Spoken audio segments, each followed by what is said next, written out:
ये है चौरी चौरा का रेलवे स्टेशन, जो कि गोरखपुर जनपद में स्थित है और इसके ठीक पीछे स्थापित है शहीद स्मारक। इस शहीद स्मारक का इतिहास क्या है, आज हम आपको बताते हैं। मार्च 1919 में महात्मा गांधी ने अहिंसक राज्य क्रांति का शंखनाद किया था। सन 1920 में गोरखपुर में बाले के मैदान में विशाल जनसमूह को संबोधित करते हुए उन्होंने कहा था कि विदेशी वस्त्रों व अंग्रेजी पढ़ाई का बहिष्कार किया जाए और चरखा काटकर कपड़े बनाकर पहनना शुरू किया जाए, तो अंग्रेजों को यह देश छोड़ने में देरी नहीं लगेगी।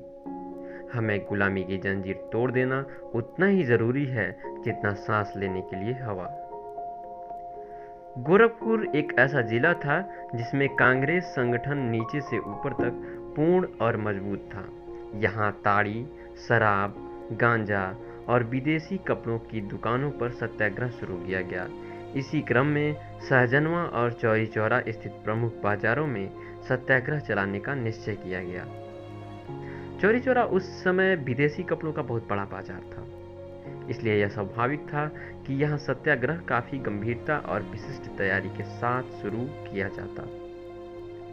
लगातार 2 माह तक समाज के सेवकों के जत्थे विदेशी कपड़ों की दुकानों, ताड़ी व शराब की दुकानों पर धरना देते रहे और पुलिस वाले जमींदारों की मदद से सत्याग्रहियों पर धुआंधार लाठी बरसाते रहे। रिसाल से घोड़े मंगाए गए, किंतु घोड़ों की टापों से कुचले जाने पर भी सत्याग्रहियों ने न तो साहस छोड़ा और न ही आतंकित हुए।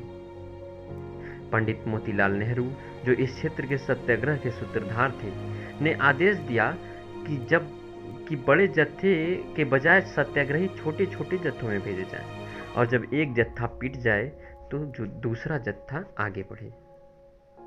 यहाँ जत्थे से मतलब ग्रुप से आप समझ सकते हैं। यह क्रम 2 शनिवार तक चला, जो कि बाजार का दिन था। 4 फरवरी 1922 को तीसरा शनिवार पड़ा। उसी दिन बड़ी तैयारी के साथ जत्थे निकले और यह भी निश्चय कर लिया था कि चाहे कितना ही अत्याचार हो, पीछे नहीं हटा जाएगा। उसी दिन एकत्रित लगभग 400 स्वयंसेवकों को अलग अलग जत्थों में बांटा गया। लोगों ने ब्रह्मपुर में स्थापित कांग्रेस कार्यालय से चौरी चौरा की ओर प्रस्थान किया। चौरी चौरा थाने के सामने पहले जत्थे के पहुंचते ही सिपाही, आर्म्ड गार्ड, घुड़सवार, चौकीदार उनके ऊपर टूट पड़े। अधिक मार के कारण स्वयंसेवकों ने खतरे की सीटी बजाई। इसे सुनकर शेष स्वयंसेवक वहां पहुंच गए। पुलिस ने गोलियां चलानी शुरू कर दी। गोलियों की आवाज और घायलों की कराह ने मिलजुल कर एक असत्य वातावरण की सृष्टि कर दी। उस दिन की गोली वर्षा से कई सत्याग्रही शहीद हुए और सैकड़ों घायल हुए। अपने साथियों को शहीद होता देखकर स्वयंसेवक भड़क गए और उनका क्रोध प्रचंड देवाग्नि के रूप में प्रस्फुटित हुआ।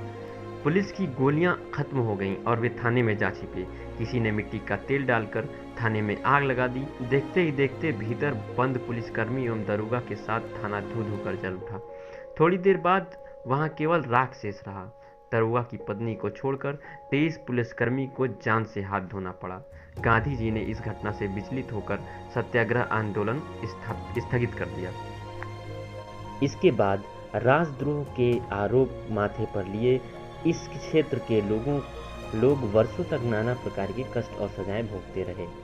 सुनियोजित ढंग से एक मुकदमा चौरी चौरा केस के नाम से सैकड़ों लोगों पर चलाया गया, जिसकी भयंकरता का अंदाजा इसी से लगाया जा सकता है उसमें 172 व्यक्तियों को फांसी की सजा सुनाई गई। इन 172 व्यक्तियों में से 151 लोगों को श्री पंडित महामना मदन मोहन मालवीय जी ने अपने अद्वितीय वकालत से फांसी की सजा से बचाया। 19 व्यक्तियों को 2 जुलाई 1923 ईस्वी को फांसी पर लटका दिया गया। इन 172 लोगों में 151 लोगों की जान बचाने वाले वही पंडित मदन मोहन मालवीय जी हैं, जिन्होंने सन 1916 ईस्वी में एशिया के सबसे बड़े आवासीय विश्वविद्यालय, जिसको आज हम काशी हिंदू विश्वविद्यालय PHU के नाम से जानते हैं, की स्थापना की थी। इनका भी योगदान देश के सेवा कार्यों में अद्वितीय रहा। ये था चौरी चौरा के शहीदों का इतिहास। वीडियो पसंद आए तो लाइक बटन दबाएं और सब्सक्राइब करना ना भूलें। धन्यवाद।